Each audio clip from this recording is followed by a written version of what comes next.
making it such a hard winter for everyone. And she thinks we shouldn't spend money on pleasure when our men in the army are suffering so. Oh, yes. It must be very disagreeable to be shot at, and to have to sleep in a tent, and to drink out of a tin mug. Oh, we can't do much, but ought to do gladly what we can. Though sometimes I'm afraid I don't. Well, we each got $1, but I don't think the army would be much help by that. Well, I agree not to expect anything from you or Marmee, but I would love to buy Undine and Syndrome for myself. I haven't bought a book in ever so long. Josephine, you are impossible. I plan to spend mine in new music. If only we had a nice piano. I shall get a nice new box of drawing pencils. I really need them. Let's each buy something for ourselves and have a little fun. I think we've worked hard enough to earn it. I know I do, teaching those tiresome children all day. At least you don't have to be a governess, Jo.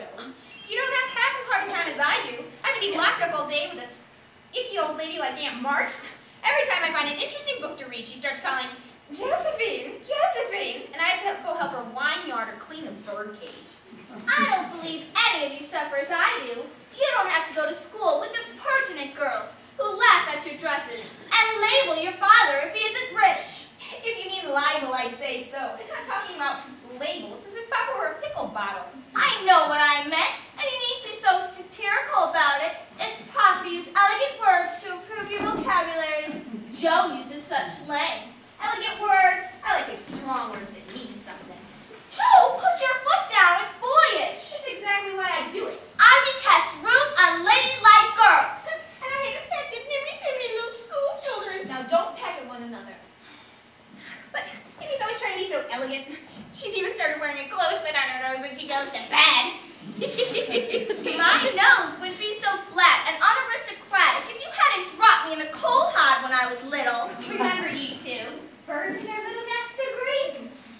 Really though, Josephine, you are old enough to leave off boyish tricks and behave better. When you were younger, it didn't matter so much, but now that you're so tall and turn up your hair, you should remember that you're a young lady. I am not a young lady, and if turning up my hair makes me one, I'll wear it 2 tails till I'm 20. I hate to think that I have to grow up and wear long gowns and be prim.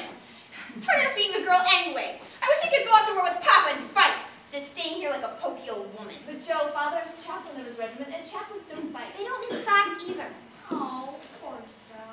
It's too bad, but it can't be helped. So you must try to be content having a boyish name and playing brother to us girls. As for you, Amy, you're getting altogether too particular and prim. I like your nice manners, but your absurd words are as bad as Joe's slang. If you don't take care, you'll grow into an affected little goose. Oh, I forgot to bring in Mommy's slippers. Oh, never mind, I'll get it. Oh, look! There's Laurie out riding his new pony. Oh, isn't that boy a perfect Cyclops? He's got both his eyes. I didn't say anything about his eyes. And you needn't have jumped on me so just because I admire his riding. You mean a centaur, not a cyclops. Well, anyway, he's outside with his new pony. Yeah? Where? Oh, Laurie! Laurie, get on there right now! Oh, Jo, you mustn't shout so. But how else can I make him hear me? All right, Laurie, wait for me. Right there. Be right back, babe. Well, Joe is certainly precipitous. I hope she doesn't catch cold going out there without a shawl and bonnet. What would Marmee say? Don't scold her, Meg. You know how Joe's been looking forward to riding the new pony. But even people who ride horses usually leave the house by the door. I declare it was a sad day for Josephine's manners when the Lawrences and Mr. Brooke moved in next door. You know you were as glad as any of us to see the Lawrences move into that huge old house. Marmee thinks it's good for us to have a boy our own age to share our fun since we have no brothers. Mr. Lawrence is such a good friend of Father's. Well, I just meant. It must be awfully lonely to live in such a big old house with no father and mother, just a grandfather and a tutor. I think it would be wonderful. Why, Amy? To have a tutor like Mr. Brooke, I mean, and not have to go to school anymore. But Mr. Brooke is old. He must be 25 at least. He's very dignified, and 25 isn't so awfully old. But Laurie's only Joe's age. Oh, I don't know why you jumped on me so. I didn't mean it was a really sad day when the Lawrences moved in. But even neighbors needn't go flying out windows at each other. Come on, Laurie, back you!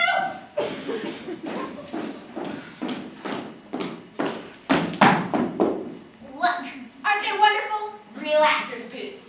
Laurie gave them to me to wear in the Christmas play. But where did He had a friend who once knew a friend who once knew an actor. I'll tell you, it was certainly a lucky day for this family when the Lawrences moved in next door. I think those boots are simply plummy. You should exert a more Herculean effort. Julian. Well, even if I did say it wrong, it was only a lapse of lingy, as Mr. Davis says at school. I only wish I had some of that money Laurie spent on that new horse. Why? What would you do with it? I really need it. I'm dreadfully in debt. In debt? What do you mean? I owe at least a dozen pickle lines. How is that all? It's a debt of honor. I should pay them back next month when the new term starts.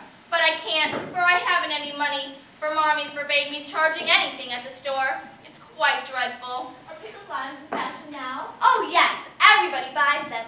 They eat them during recess and trade them off for pencils and bead rings. And when one girl likes another, she'll give her a line. But if she's mad at her, she'll eat one right in front of her and not offer her one bite. They treat by turns, and I've had ever so many, and I haven't repaid them yet. Well, how much would pay off your debt and restore your credit? Would a quarter do? And leave some over for a treat for you. Can you really spare it? Yes, since it is a debt of honor. Oh, thank you ever so much. I wish we had some of that money to buy Marmee new slippers. Those are quite worn out. I think I'll buy her some with my dollar. No, I shall. Well, I'm the oldest, so I know.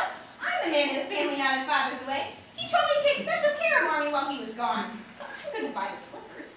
I'll tell you what, let's each get Marmee something for Christmas and not get anything for ourselves. Good for you, Betty. What do we get? I shall get her a nice pair of gloves. Army boots, best to be had. Some handkerchiefs, all hemmed. I'll get her a small bottle of cologne. It won't cost very much, so I'll have enough money left over for my drawing pencils. Amy? She likes cologne. Well, let's pretend that we're trying something for ourselves and then surprise her. I wonder who that could be. I'll soon be finding out. We need to go shopping tomorrow anyway, May. There's still so much to do for the Christmas play. Cheers for you. Joe, it's an invitation. A regular note of invitation. Go on, read it. Mrs. Gardner would be happy to see Miss Meg and Miss Josephine at a little dance on New Year's Eve. Marmee will surely be willing to let us go. Whatever shall we wear? Why ask? You know we're going to have to wear our poplins. We haven't got anything else. Oh, if only I had a silk. Marmee says I may have one perhaps when I'm 18, but that seems an everlasting time to wait. Oh, don't worry. I'm sure our poplins look just like silk. Besides, yours is as good as new, and oh, I forgot the burn in mine. The burn? Oh. Where? Can it be covered? I can sew a patch over it. No, you see, I was standing with my back to the fire, and Well, you'll just have to keep still and keep your back out of sight. Oh, that's a shame. oh well. I don't care much for company dancing anyway. I like to fly about and cut capers. I can wear my new slippers and get a new ribbon for my hair. Maybe Marmee will let me borrow her little pearl pin. My gloves will do, though they aren't as nice as I'd like. Oh, mine are spoiled with lemonade, so I'll have to go without. You must have gloves or I won't go. Gloves are more important than anything. A lady simply doesn't go without them. Well, I can't ask Marmee for new ones. She said when I tried the last pair that I couldn't have any more this winter. Well, can't you make yours do? I guess I can just hold mine crumpled up in my hand, or Christopher Columbus, I've got it. Idris can carry one of your good ones and wear one on our hands, and I'll carry one of the bad ones, and Oh, your hands are so much bigger than mine. You'll stretch mine out dreadfully. I guess I'll have to go without them. You may have it, you may. But do behave nicely. Don't put your hands behind your back or say Christopher Columbus, will you? I shall be a pattern of prudence. I dare say I'll be very nice after all our crumbing along. And Laurie is sure to have an invitation, too. Maybe his grandfather will allow him to take you to the party in his carriage. Wouldn't that be elegant? Oh, don't you wish we had money in the carriage as we used to, Joe? I guess so. Oh well. Maybe some rich relative will leave you a fortune someday, and you can go dashing about in a blaze of splendor. People aren't left fortunes nowadays, Joe. Men have to work and women to marry for money. It's a dreadfully unjust world. Fiddlesticks! You're just repeating what you heard that Sally Moffat prattling about. You yourself said that we had more fun than the Moffats for all their money. Yes, so I did. I shall become a painter when I grow up, and be very famous, and make fortunes for all of you. I think I'm going to write books. I'm not quite sure, but I mean to do something that will astonish you all someday. Well, aren't we ambitious? In the meantime, we better be rehearsing our Christmas play! I don't mean to act any more up to this time, Joe. I'm getting too old for such things. long as you can trail along in a long gown and wear gold-paper jewelry. Besides, you're the best actress we've got. There'd be an end to everything if you quit the boards. Now, come on, Amy. Do that fainting scene for me. You're stiff as a poker at that. I can't help it. I've never seen anybody faint before. And I don't choose to make myself black and blue tumbling about as Joe does. If I can fall to the floor, I'll drop. If I can't, I shall fall into a chair, gracefully. I don't care if Hugo does come at me with a pistol. But Amy! You only chose me because I'm the smallest. All right, now this is how you do it. Clasp your hands so, and then go tearing around the room crying, Rodrigo! Rodrigo! Save me! Save me! Oh! Now you try. Rodrigo! Rodrigo! Save me! Oh! It's no use. When the time comes, do the best you can, and when the audience laughs, don't blame me. We better be doing that scene in the gloomy wood, Beth. Remember that right there is the cave, so you come out from behind there, and, Amy, that window scene over there is the castle. That is where Zara is heard singing from afar. Wait a minute, who am I this scene? You're Hagar, remember? And I'm Hugo, the villain. All right, let's go. The gloomy wood. Curtain.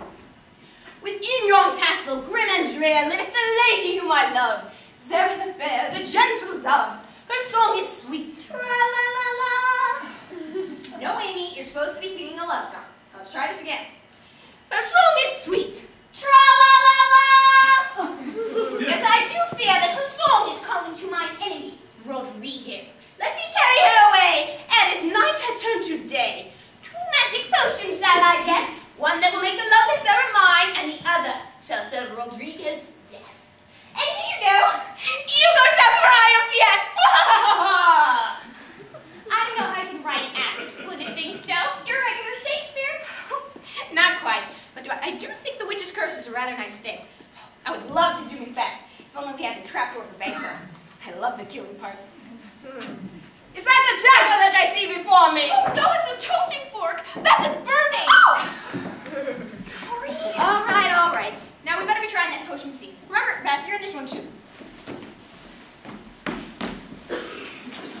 What ho, minion! What does your grace desire? A magic potion to bring me Zara's love. Hither, hither, from thy home, airy sprite, I bid thee come. Born of roses, born of dew, charms and potions canst thou brew. Bring me here with elfin speed, the fragrant philtre which I need. Make it swift, sweet, and strong. Spirit, answer now my song. Hither I come from my airy home. Can't you make it a little more ethereal?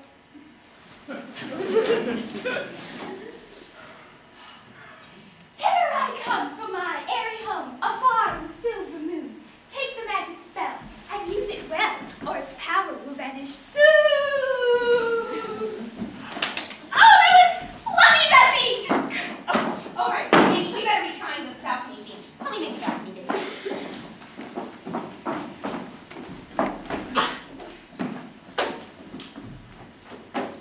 Oh, Joe, I don't like this. What if it tips over? It's not going to tip over. Stop being a baby.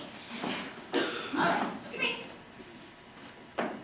Zara, oh my fair Zara, we shall travel to my castle by the sea, and there my wife you shall ever be. Oh, of course oh, Joe. Oh, it's all right. I'll do anything you say. Of course, I will fly to the castle.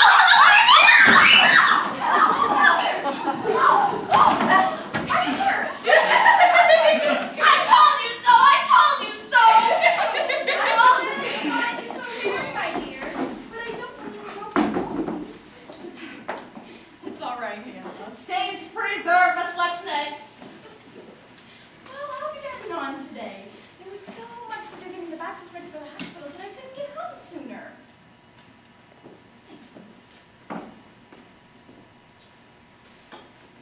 And what call today, Beth? Oh, no, Marmy.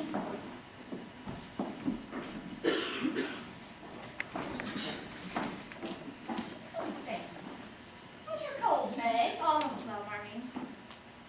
Joe, dear, you look tired to death. Do you want some tea? No, thank you, Marmy.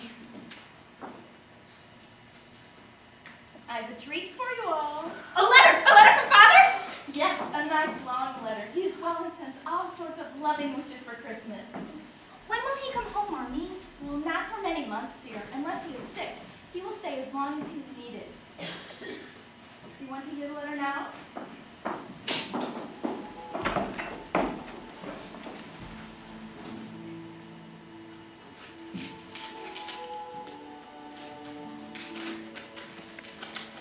Give them all my dear love, and tell them I think of them by day, pray for them by night, and find my best comfort in their affection at all times. A year seems a very long time to wait before I see them, but remind them that while we wait, we may all work, so that these hard days may not be wasted. I know they will be loving children to you, will do their duty faithfully, so that when I come back, you may be fonder and prouder than ever of my little women. I am a selfish girl, but I'll truly try to be better. And I shall try not to care so much about my looks and how I hate to work.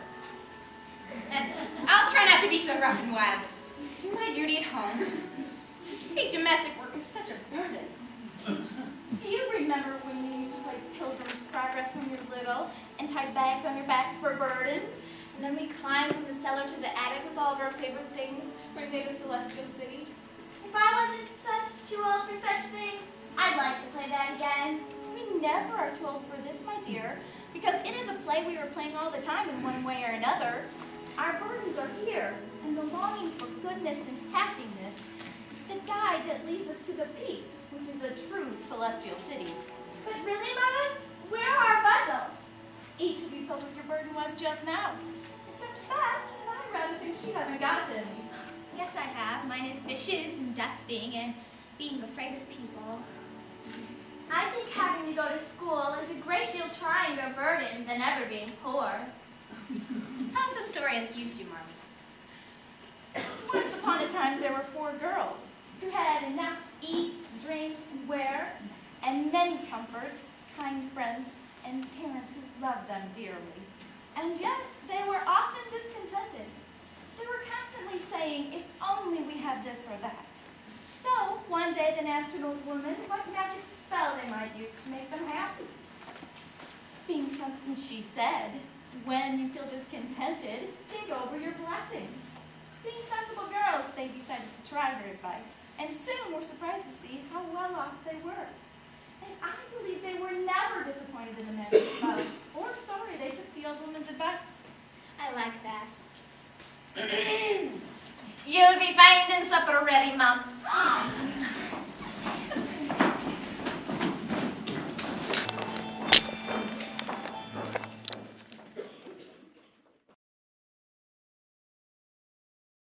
Isn't she coming yet? Oh, not yet. Christopher Columbus wants you to be surprised.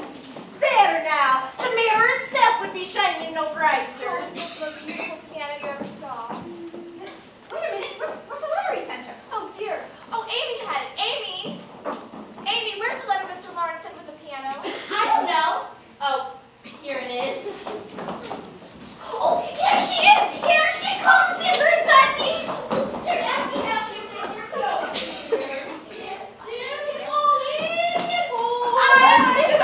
Send you a piano.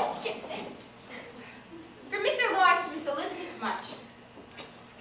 For me? All for you. Oh, Joe. Read the letter that came with it. We didn't open it, but we're dying to know what it says.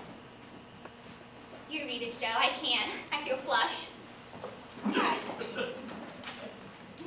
Miss Elizabeth March. Dear Madam. Oh, isn't that elegant? I wish someone would address me so. I've had a grand many pair of slippers in my life, but none that have suited me as well as yours. Well, slippers, what does he mean? Oh, I worked a pair of slippers for Mr. Lawrence for his birthday. Marmee helped me. A little. Go on, finish the letter. So I know you will allow an old gentleman to send you something which once belonged to the little granddaughter that he lost. With hearty thanks and best wishes, I remain your humble servant and grateful friend, James Lawrence. Rose! Oh, that's nothing to cry about. That's something to be proud of. He loved his granddaughter very much. That's what comes with having blue eyes and loving music. He's the dearest little man in the world. Your humble servant, James Lawrence,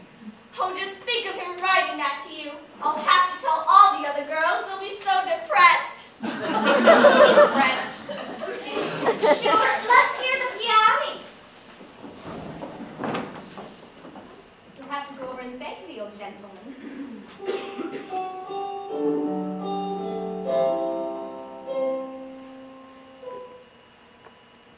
Yes, I mean to. I think I'll go now before I get frightened thinking about it. She is going. Christopher Columbus! I do believe the world is coming to an end. The pianist turned her head. She's that timid she'd never be going in her right mind. I must say, I wish people's granddaughters would sometimes leave painting sets instead of pianos. Oh, Amy. As soon as Joe gets her book published, you can have all the drawing pencils in the store. Oh, that reminds me, Joe. Will you do my hair for Saturday? Where are you going Saturday? Never mind, Amy. Little girl shouldn't ask questions. I'm not a little girl. I'm a young lady. And it isn't nice to have secrets. All right, now run along and see if Hannah needs you. Do tell me where you're going, please. No, Amy. But I want to go with you. I have nothing to do on Saturday. Please let me go with you. I can't. You aren't invited. Careful, Meg, or you'll spoil it all. You can't go, Amy, so do be still and stop whining. You're going somewhere with Laurie. Aren't you going with him? I know you are. Yes, we are. Now, don't be a baby and quit crying about it. I know you're going to the theater to see Seven Castles. Mother said I might see it, so I'm going. All right, you've had a cold this week and Marmy doesn't think you should go. You could go next week with Beth and Hannah. But I want to go with you and Laurie. I have the rag money this week, so I can pay for my own ticket. I'll be ever so good. Please. Suppose we take her. I don't think Marmy would mind. Perhaps we bundle her up well. Laurie invited only us. It'd be very rude to go dragging Amy in. Meg says I can go, so I shall go. Our seats are reserved, so you can't sit with us, but you can't sit alone. So Laurie would have to give his seat. You weren't invited, so you can't go. Now go on and get this going on, Meg. Never mind, Amy. Josephine, you'll be sorry for this. See if you aren't. Fiddlesticks. You'll be sorry.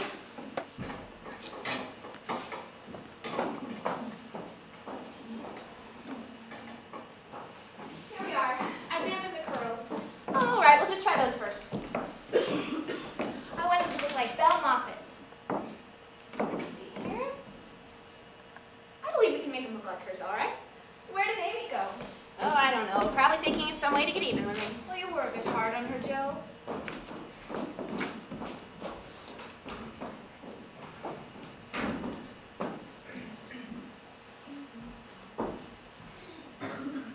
Oh, hello there. Oh, Joe, Mr. Lawrence was so kind. I wasn't frightened at all.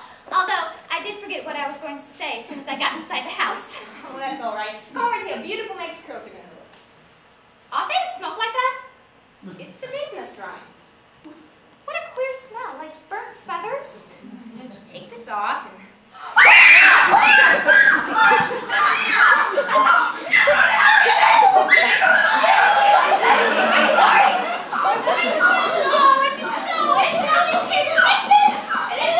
It's not rude at all. I'll just brush a little for Anthony Tiny. Really? You can try your finger back and a little bit of the passion. Come in, Marty. I'll show you.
Now don't cry anymore.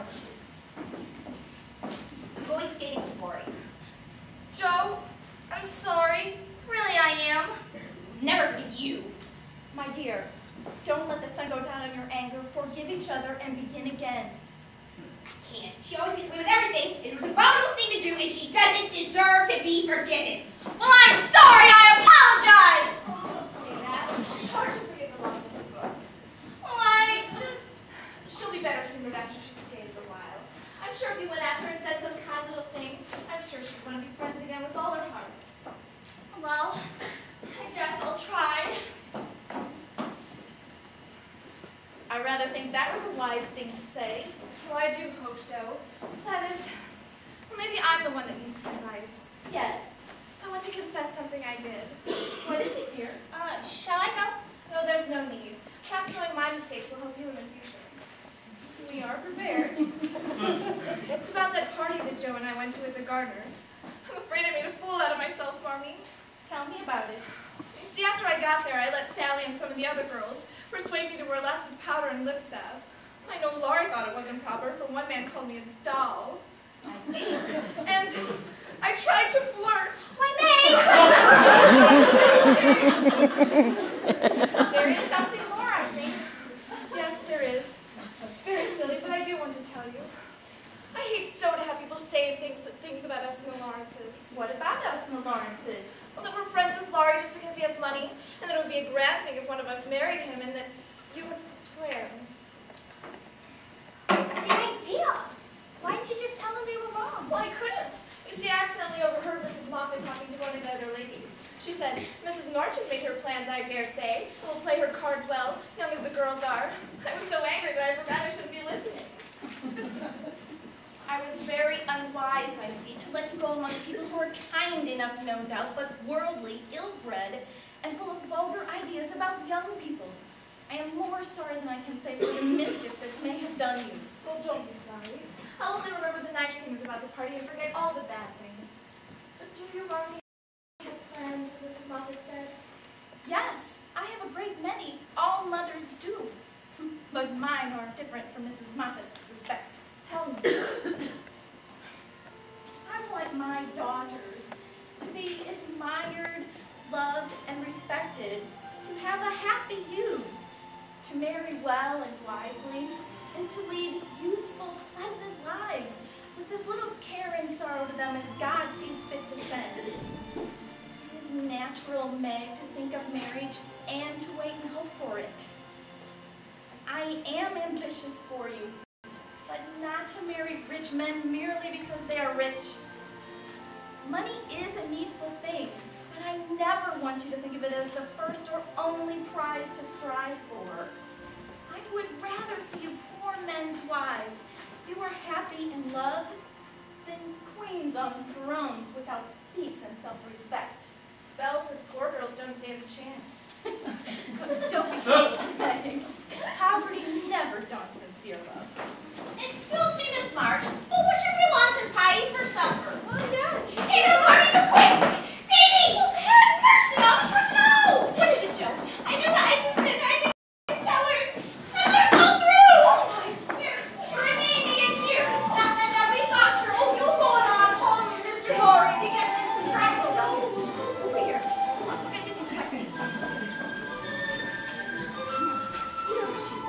They're going so fast. Joe, get a can of hot water. This wood isn't light. I'll be getting a hot toddy, Miss March. I tried to chase after them, but they were going too fast. Here, Marmee. I didn't know the ice was thin. Here, I was Joe, just right gonna here. say in I'm front. sorry. I know I shouldn't have done it. I know it's too hot. It's not that. Now put your feet in. It'll help you get warm. Amy, you must. Here you go. This to be helping you to steaming hot. Is that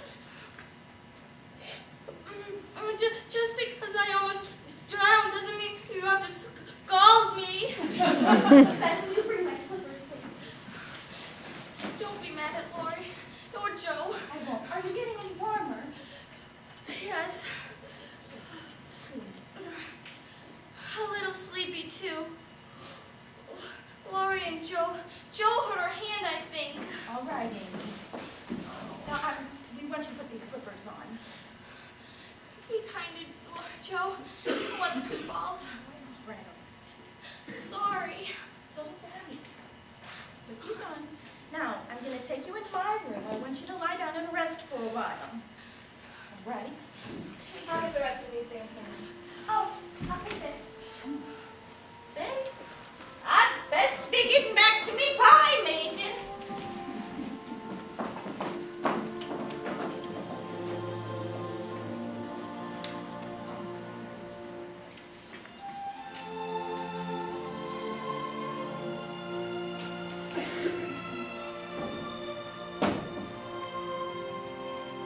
Joe, dear, let me see your hands. Oh, I only bruised them on the ice a bit. Are you sure Amy's gonna be all right? I'm quite sure she hasn't even hurt you. Won't take care. So quickly. I didn't do anything. I just let her go. If Gloria hadn't been there when she fell, she would have drowned. It would have been all my fault. It's my dreadful temper that I try to cure it, and then it breaks out worse than ever. I know, Joe, I know. You can't know how savage I can get. I'm afraid I'm going to do something horrible someday. Mother, do help me. I will, Joe. Come on and sit down.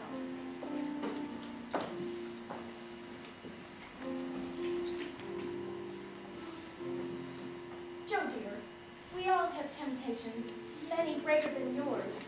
You think your temper is the worst in the world, but mine used to be just like it. You're never angry. I'm angry nearly every day of my life, but I've learned not to show it. I still hope to learn not to feel it, but it may take me a lifetime. Mother, are you angry when you purse your lips and walk out of the room sometimes? When Aunt Mark's scolds or people worry you? Why, yes. When I feel hasty words break out against my will, I just leave the room for a minute and give myself a little shake for being so weak. But how do you learn to keep still? That's what troubles me. I try to cure it, but the hasty words, they come out before I even know it. And then the more I say, the worse it gets. How do you do it? My mother used to help me. You do us. And then your father, Joe. He never loses patience, but is so patient that you're ashamed to do something else in front of him. He's the one who told me I must learn to try to practice the virtues I would have my girls possess. It was easier to try for your sakes than for my own. Mother, if I'm ever half as good as you, I'll be grateful. I hope you will be a great deal better. But you must keep watch over your bosom enemy, as Father calls it, or it may sadden your life. You've had warning today, Joe. Remember it, and try with all your heart to master your temper before it brings you even greater sorrow. Oh, may I come in? Of course, Beth. I will really, really try. Let's have our evening sing. A little music would be good for us all. Having such a beautiful piano should make us all sound better. I'm glad you like it. Mr. Lawrence asked me yesterday if he might give it to you.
Mrs. March, your husband is very ill.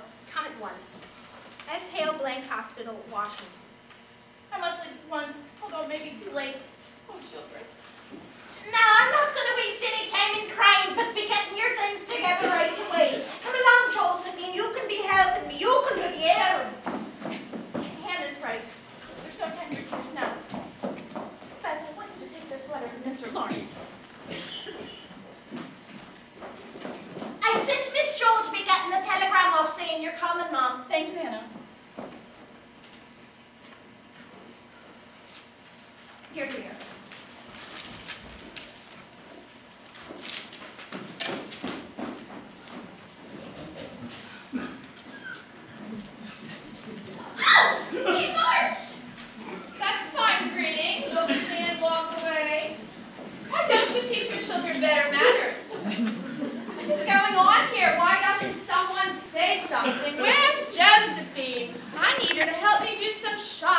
So she's gadding about with that Lawrence boy. Truly isn't proper. Please, Aunt March.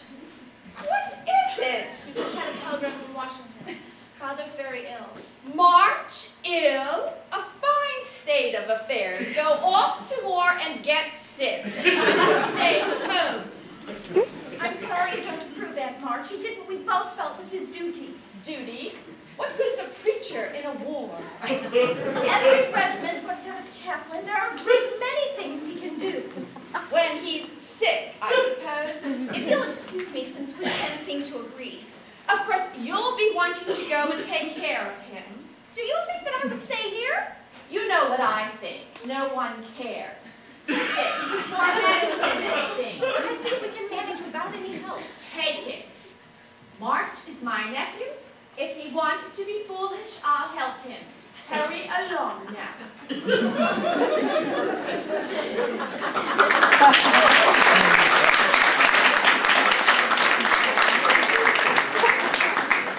I'll get this for you, Mommy. Oh, don't bother, there isn't time. Wish Joe and Beth would hurry. Marmy, Mr. Lawrence says that Roy would drive you to the railway station. He also wants to know if Mr. Brooke can accompany you on the trip. Mr. Lawrence is going to go to Washington anyway. How kind everyone is. I was dreading the trip alone. I know Mr. Lawrence is making an issue of the business for my sake, but I'm too grateful to refuse. I've got all your things packed, Miss Martin, except for the things Miss Joel's bringing. She ain't back with them yet. Thank you. Hannah, I'm leaving the children in your protection. Take care of them. If you need anything, call on Mr. Lawrence. Yes, Mom, I will, ma'am. Always if they were me own mom.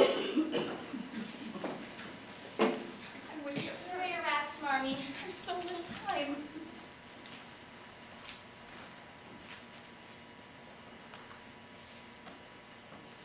Night, dear.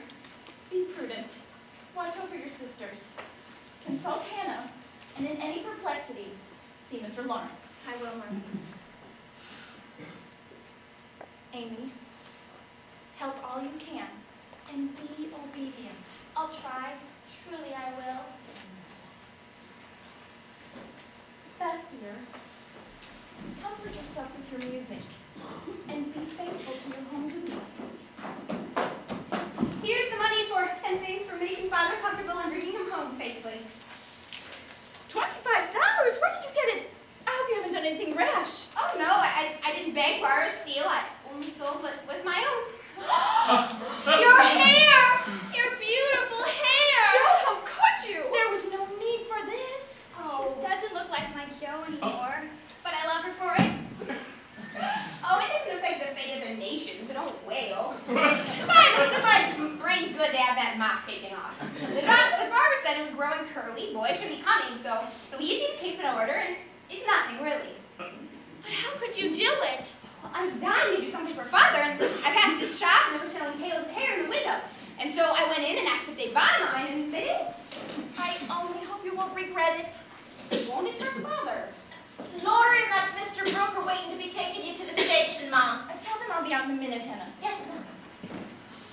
My dears, don't grieve or fret when I'm gone, or think that you can comfort yourselves by being idle and trying to forget. Go on with your work as usual. Hope and keep busy. Goodbye. Don't worry about it. Send Father a love. Bye.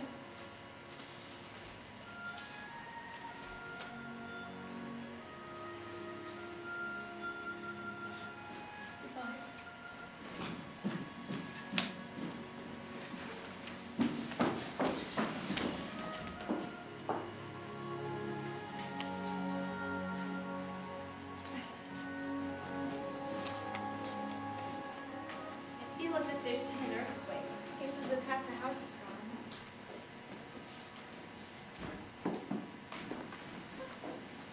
Beth, Amy, come along now. You could be helping me fix a pot of coffee.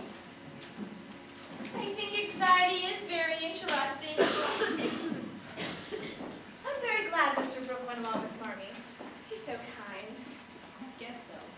And he has such nice brown eyes. Don't you think brown eyes are nicer than blue?